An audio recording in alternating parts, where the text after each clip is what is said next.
Please tell me how you came to Ashland. In 1983, my husband and I lived in Fredericksburg, Virginia, and we both worked at Mary Washington Hospital. My husband was going to work for Virginia Power up at North Anna, the nuclear power station. And I wanted to live in the Fan of Richmond, because I'm from the Richmond area. And my husband wanted to live in Louisa. And there was no way in the world I was going to live in Louisa. So Ashland was our compromise, because I worked in the Fan. So we picked a midpoint that we could both stand. I could live in a small town. He could live in a small town. He didn't want to live in a city, and I wasn't going to live in the country. So it was sort of an accident, really. A good one. What was your first impression of Ashland? I'll tell you a little story that is really my first impression of after we moved here. We loved all the houses we looked at when we moved here, and we moved into the house we moved into primarily because it was springtime and there was a weeping cherry tree in the front yard. And it was maybe not the best house we saw all day, but it was the prettiest yard, so we ended up moving for the cherry tree, literally. But when we'd only been here about a week, and I worked the midnight shift at a hospital in Richmond, and I came home from work one morning, and there was a big Irish setter in my yard. Pretty dog, but it looked like it had perhaps been hit by a car. It was limping, and I could not get my hands on it for anything. And at that time, the neighbor across the street from me had a lot of property and had a farmhand who used to work in the back, and I asked him what to do, and he said, well, call up to town hall, they can tell you. So I called over here and explained where I lived and what was going on, and the woman said, oh, you must be those new people that live in that little white house next door to Mr. and Miss Tompkins. Well, that's Miss Funk's dog, and it has arthritis, and if you call her, she'll be thrilled. So I looked her up in the book and called her, and she said, oh, you must be those new people that live in that little white house next. So my immediate impression was everybody knew everybody and everything about everybody, but like home, and everybody does know everybody, and it is like home. Who do you think were Ashland's most colorful characters? Well, certainly Dick Gillis would be one of Ashland's most colorful characters. He used to say, it's a great day in the center of the universe. He used to say that all the time. And she'll probably kill me for saying it, but Roseanne Schauf is probably one of our most colorful characters. So, what activities did you do? What kind of recreation did you find in Ashland? When we first moved here, I have to say we weren't involved in a whole lot of activities, primarily because we had a small child, and the way that people are, they're involved with their kids. But we always went to the strawberry fair. We always walked. We knew our neighbors from walking and riding our bikes. That was pretty much it. What was the experience of raising a child in Ashland? Oh, it was absolutely Mayberry. You know, I grew up on Andy Griffith. That was where I learned my social structure from, and it was exactly like that. My daughter met her best friend for all of her growing up on the day we moved here. Megan, my daughter, was a year old when we moved here, and the neighbors across the street had a 6-month-old girl, and they were friends all of their lives. In fact, when Megan was about 9, my neighbor called and said, look out your front window, and Megan and Leslie were punching each other out in the middle of the street in front of the houses. You know, so we had to go out and part them. But it was such a neighborhood, you know, we all knew each other's kids, and everybody knew what everybody else's kids were up to, and we were within walking distance of school, and there were always things for her to do and friends, and you always felt that you knew everybody, and it felt as safe as it should feel when people are raising a child in a community. What school did your daughter attend? She went to Henry Clay, and then Gandy, and then Patrick Henry. Did you like her education? I did. I mean, Megan was very happy. We when we first came here, we were a little leery of public schools, and we were thinking about private school, but we decided to try Henry Clay for a year to see how it went, and we never pulled her out of public schools. We were thrilled with her teachers and the experiences she had. And when she was in high school, she was in show choir, and that really brought her out and helped her develop some self-confidence. We always had great experiences here. What about the local businesses? What were your first impression of those? I think I shopped in Peebles from the day I moved here on. We did do shopping in Richmond and around the area, but we always, I live on the same street as Charles and Kathy Waldrop, who own Cross Brothers, so we bought our groceries from Cross Brothers literally from the first day we came here, and I don't know anywhere else in the world where you could get a Wonder Roast chicken by calling up and saying, would you bring me one of those on your way home? Which they often do, or often have. The coffee and tea has been a central part of our experience here. My daughter worked there, and it's where I've stopped for coffee almost every morning in my life for the last 10 years.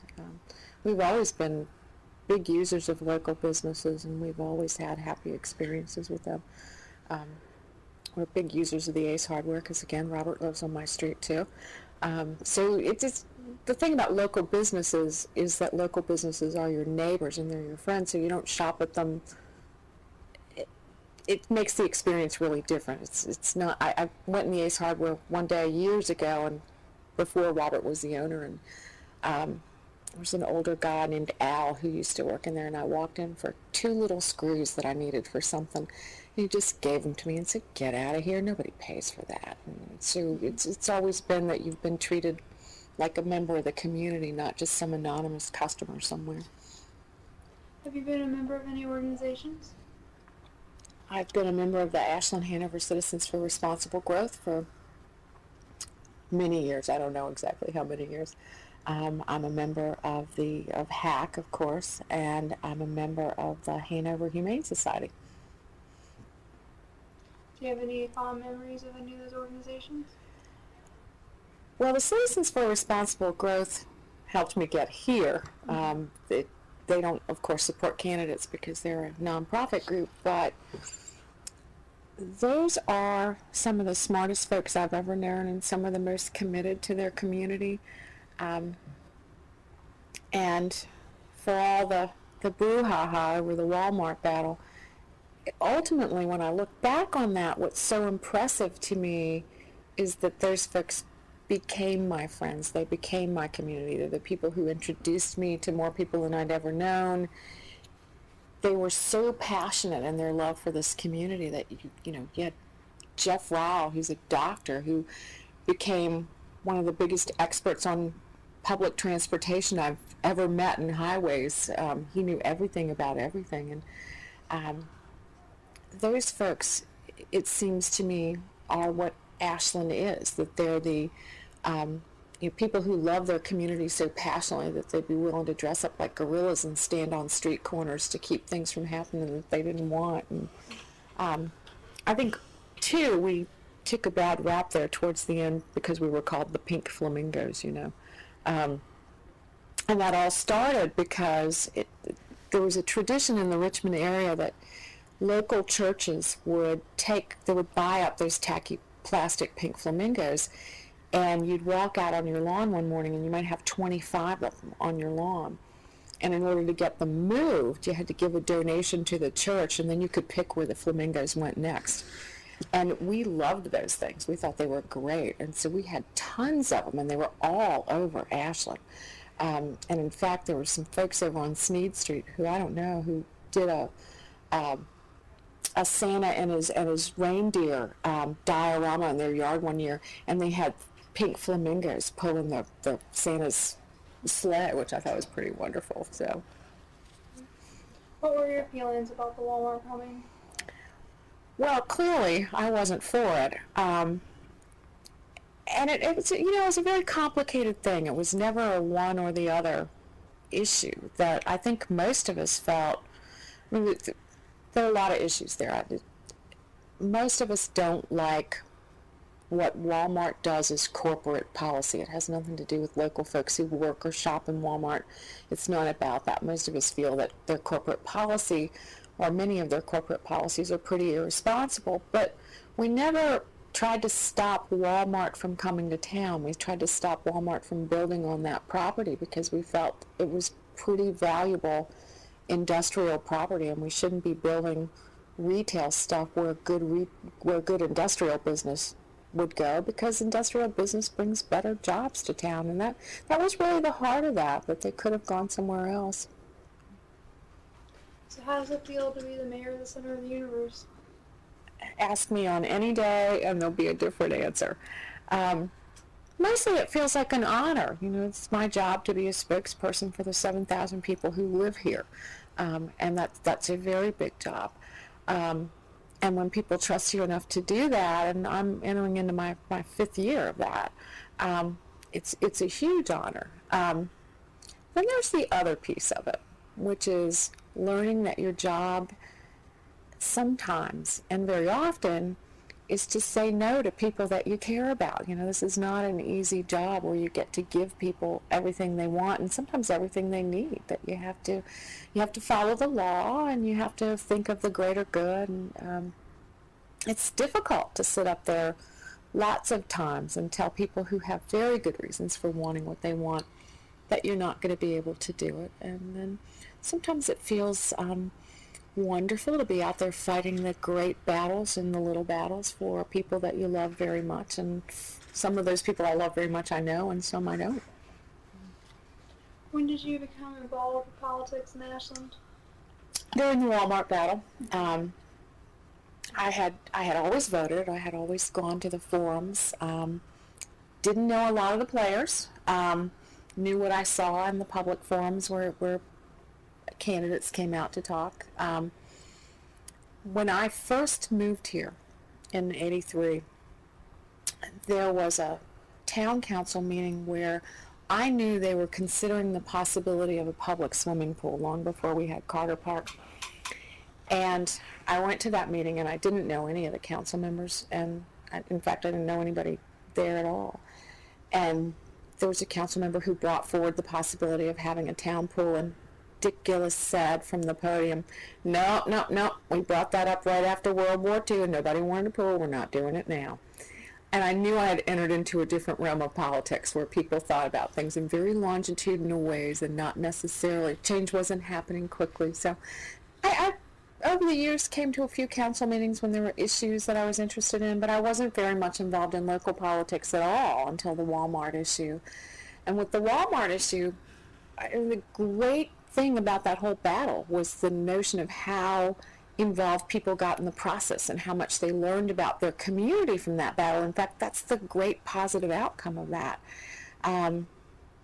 For the better or the worse, the store being there, a lot of positive things came out of that. And so I went to every planning commission meeting. I went to every council meeting for several years, and you learn an awful lot about the process. And there was an election coming up, and some folks who had been involved with the Walmart decision were not running again, and one was, and I'd been asked to run, and I kept saying, not me, I am way too shy to be up there in front of people. I could never do this. And my husband kept telling people, she'll do it.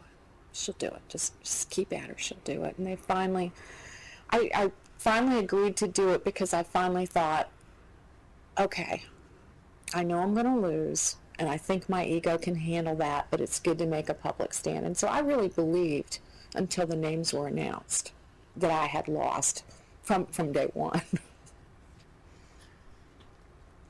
Do you have any special memories from your time as mayor? I have lots of special memories from my time as mayor. When I was vice mayor, the sniper was here, of course. And that was one of the most tragic memories from the time I've been here.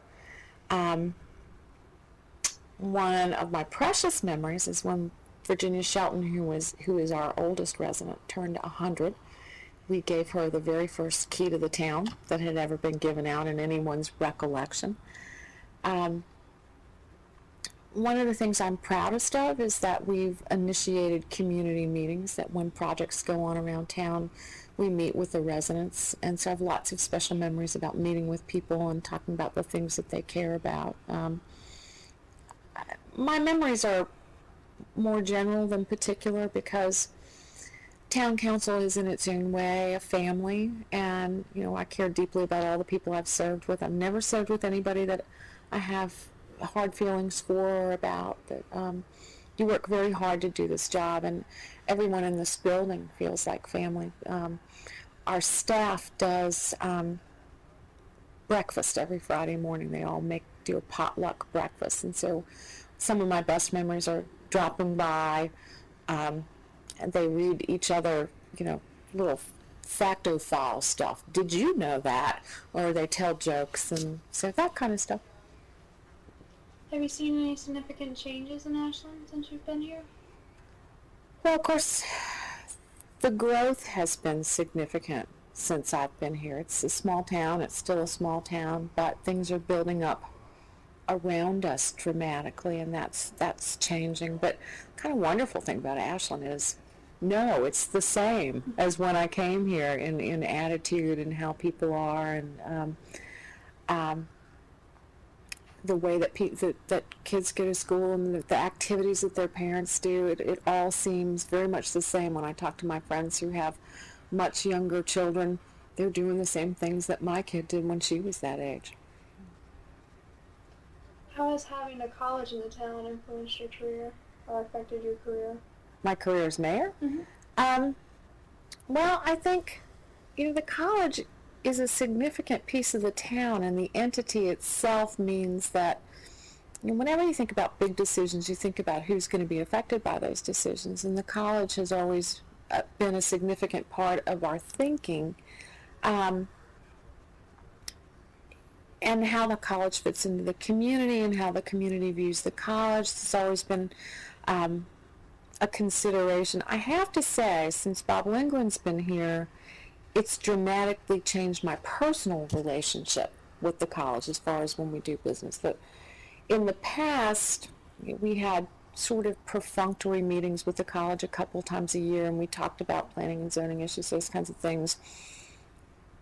But I didn't have a lot of interaction with the college on major planning long-term for either the college or the town. Since Dr. Lingland's been here, it's very, very different. He partners very carefully with the town, the town partners very carefully with him. And it's really nice to now think of ourselves as not just a town with a college, but a college town. And I think he's been a big step for us in that happening. I've lived here for 25 years, and we've walked at the college, we've known folks who've worked at the college, we've always had it as an integral part of our relationships. I think we're finally moving into a place, again, I'm sure this was the case many years ago, but I think we're finally moving into a place again where the town and the college see themselves as partners in what's going to happen in the future. How do you feel about student involvement in the town? I'm a little schizophrenic about that. Students don't do a lot of stuff in the town. Like, their shopping mostly doesn't take place in the town. Their social activities mostly don't take place in the town. And sometimes for good reasons. They need things that are not here, and we don't have an active social scene that students can avail themselves of. And so in some ways they're very, very separate from the town. They keep themselves separate. On the other hand, students do a lot of volunteer stuff with the town. The stuff that Dr. Dunkel and Dr. Gowan have been doing in the last couple of years with environmental things in the town, and the way that students have really come out and done hard work doing those kinds of things has been very impressive. So I'm always impressed by the kinds of things that Randolph-Macon students step out into the community to do, but sometimes they don't seem as much a part of the community. And then you guys are that very odd entity. You drive to class, you and your cars, and we talk about that all the time. So there are ways in which Randolph-Macon students are very different from a lot of other residents in the town, but there are also ways in which many students step out and become real members of the town. That's really impressive. Have there been any concerns about the college, such as zoning and property ownership? Sure there have. And again, I think those are things that we are slowly but surely coming to terms with. There was an ordinance passed, I think, in the 90s that says no more than 3 unrelated adults can live in a house together. And the reason for that was that we did have a fair number of students who lived off campus, and students like to party, and we had some problems with noise and with disrespectful behavior towards people in their neighborhoods. We've seen less and less of that over the course of the last 10 years as you guys are making an effort to bring everybody onto campus. So there's been some of that kind of stuff. There's also been, you are surrounded by some very unique neighborhoods, and you're in a very unique position in town in that you are right next to a historic black community. You're right next to a very affluent community, and you're not very far removed from a very traditional working class community over in the northern part of Ashland. And 2 of those communities at least have been very concerned over the years with the ways in which the college was growing and encroaching into their neighborhoods and the disruption of lifestyles that they've built over a very long time, and then feeling like the college didn't necessarily respect their communities as they moved into that.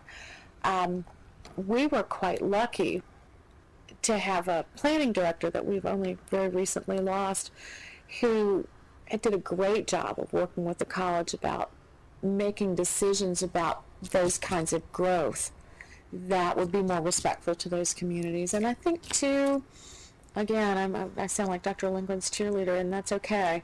He's been very good since he got here about understanding how people feel when you're moving into their communities or when you're touching their communities. And so I think that those concerns and those problems are becoming less and less. And honestly, nobody's called me with a complaint like that in some time. So, and that's considerable, because I used to get a lot of those when I first came on the council. What about the master plan for the college? Do you have any thoughts about that?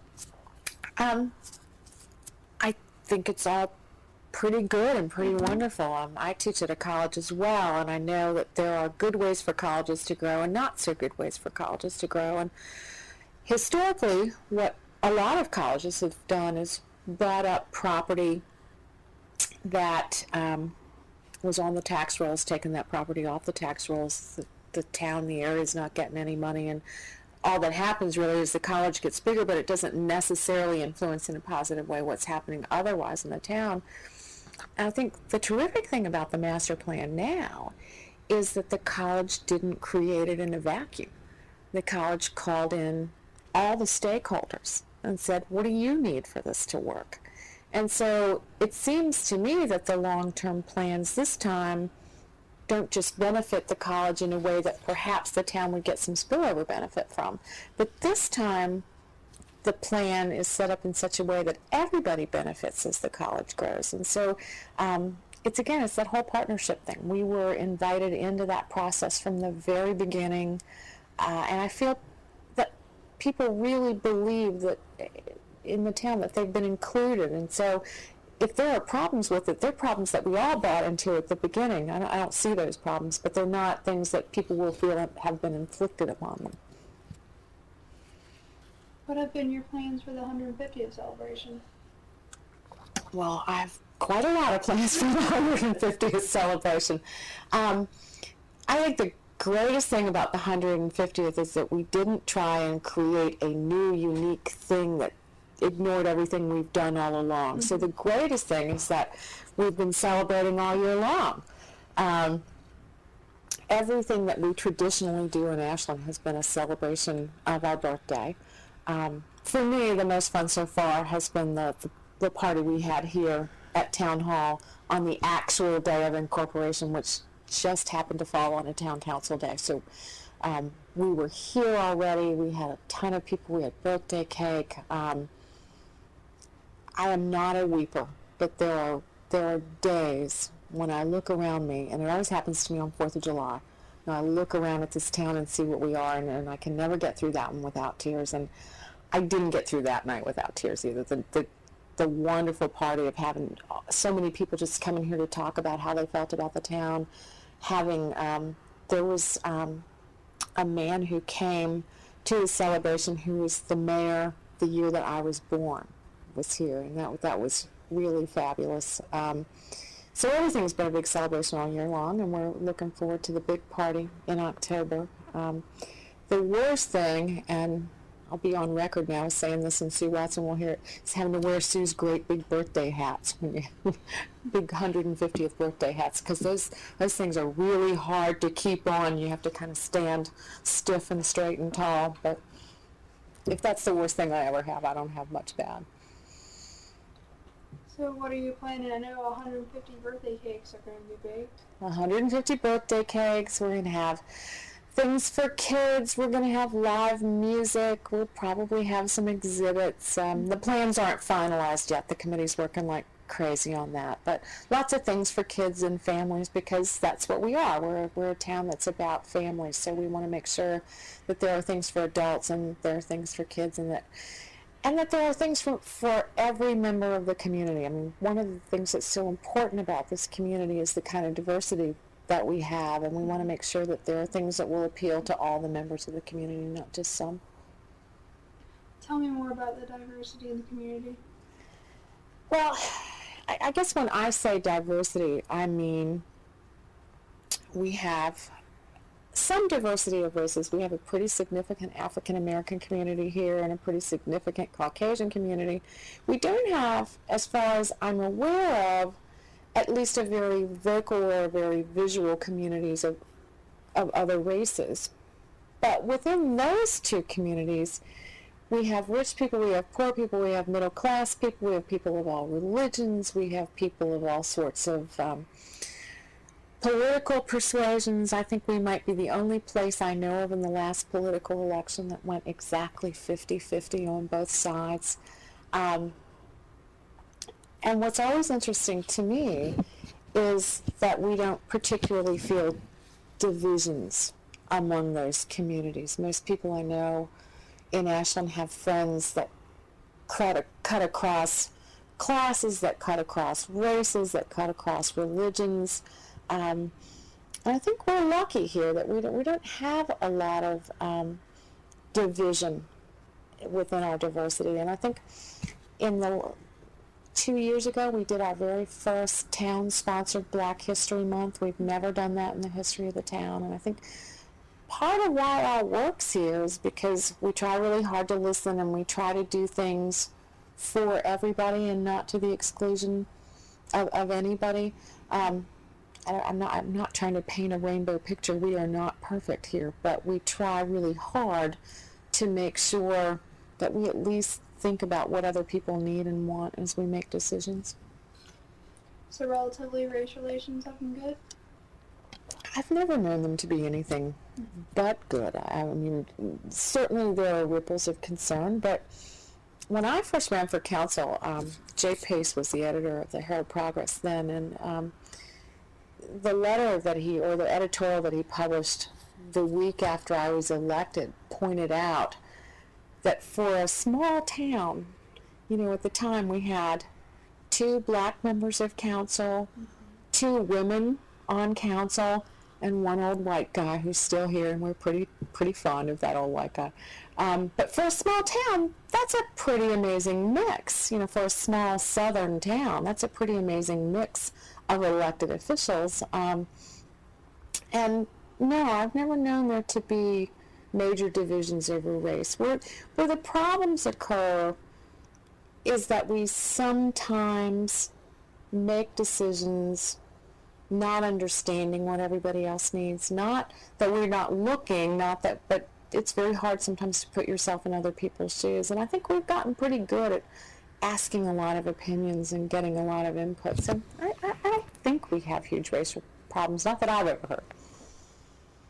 How do you feel about the college representation on town council with Dr. Spagna and Anthony Keat, who's no longer on the council? Yeah.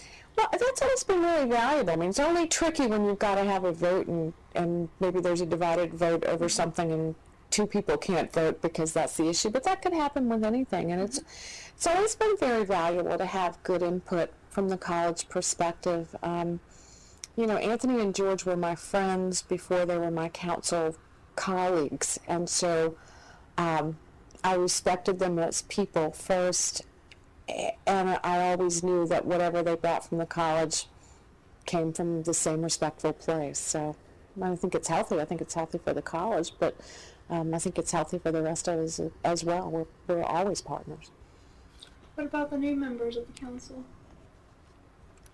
Well, I certainly don't have anything negative to say about the new members of council. I think Terry Abree would bring us a fresh perspective. She's the first African-American woman ever elected to council. She's been involved with the community for years. Ned Henson might be one of the smartest people I've ever met in my life, and that can never be a bad thing. Plus, he's also the comic relief. You know, what you don't know is he's the great jokester who loves to tease and kid all the time. And I think it's good to have new people coming in and you don't ever want any elected body to get too old and too stagnant. And I don't mean old age-wise because I'm going to be there before too long myself. But to get too sedentary. It's good to have a mix-up of new people, and it's great to get new perspectives. So I couldn't be happy. I would like to ask you about your opinions on the train. How does it feel to be the mayor of a town with a train running through it? I don't know how it would feel to be a mayor of a town that didn't have a train running through it. You know, the train is like Ashland. It is the best and the worst of everything that happens here. When CSX first made a decision that they may be considering trying to get the train, the passenger rail off of our tracks, I think what I was quoted in the paper as saying is it's a little bit like having your mother tell you she's not your mother anymore, because we're a train town. It's what we are. It's what we've always been. And the town was built around the railroad, so not having passenger rail here would be devastating not only for transportation reasons, but also for the character of who we are. I love listening to the train at nighttime when everything's quiet. It's probably one of the most romantic things that happens in my life is sitting out on my deck and listening to the train at night, or leaving my window open just a crack in the wintertime so I can still hear it late at night. It's just like a sleep sound. On the other hand, we have over 50 to 60 trains a day, and if you're on your way to work and you're in a hurry, you do always seem to get there right as the train gets there, and that's a piece of learning the charm of the town. When we had the issue with the whistles blowing coming through town, and we drove the merchants pretty crazy with the train whistles coming through. I don't think I got that at first, because people were complaining about the train whistles blowing all the time. And, you know, from my house, quarter of a mile away, it sounded pretty good until I was downtown shopping on about the third day and thought, oh my God, I'd be deaf if I had to listen to this all the time. On the other hand, my neighbors across the street, who were Randolph-Macon students themselves over 50 years ago, who used to live on the tracks when they were at the college, and the train whistles blew all the time then, and they said they got so used to it that this didn't seem to be much for them. Do you use the train services? I use the train a lot. We go to D.C. every year during the summer, at least for a couple days for vacation, and we travel to New York a couple of times a year. And we always take the train. I like the train for any variety of reasons, including the fact that I don't have to drive. But yeah, we're probably some of the most frequent flyers of train travel. What about the plan for the train clock?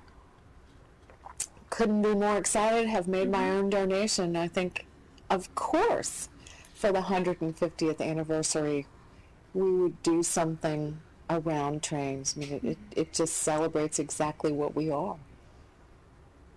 And it's beautiful. Have you heard any stories about any interesting people stepping off the train at the station? I have not, although I guess I've heard rumors about circus trains coming through long before my time, and then, there are always those apocryphal stories that you hear third hand that you don't quite know about. Somebody told me about 6 months ago that they saw the FBI arresting somebody and taking them off the train here in Ashland. I guess the funniest story happened fairly recently. This will be an interesting oral history piece.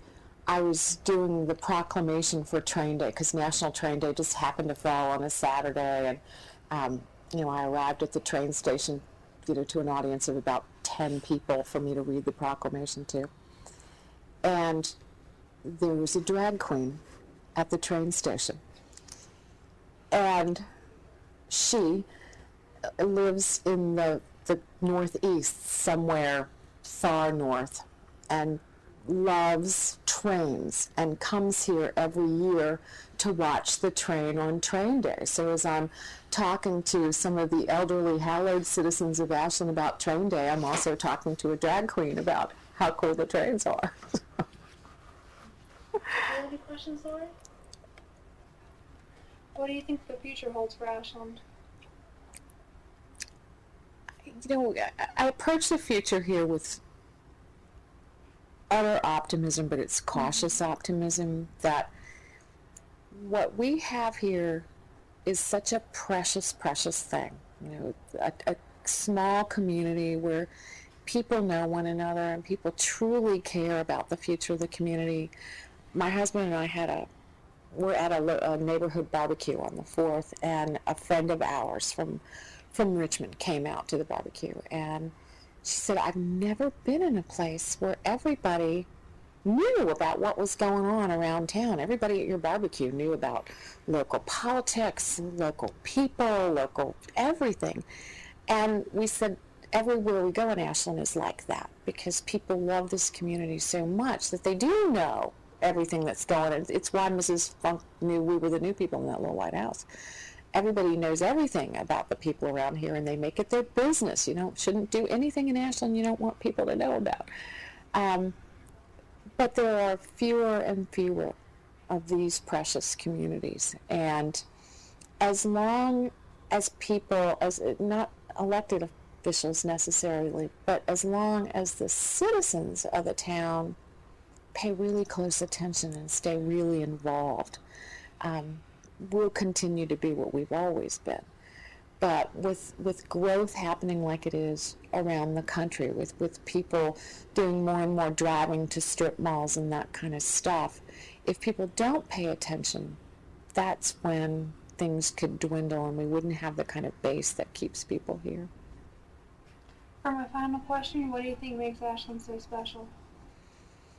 All of it.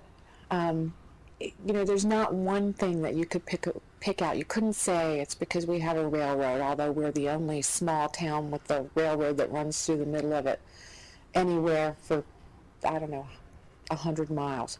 But it's not just the railroads. And you couldn't say it's the small businesses or just the small businesses, because there's lots of places that have small businesses. And you couldn't say it's just the people, because there's great people that live all over the place. It's how all of that comes together here.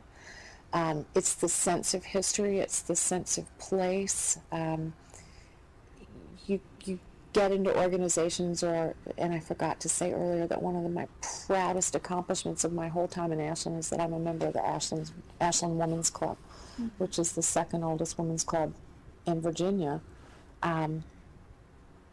You get into a group like that and you realize that people know what happened here 100 years ago because their families were here.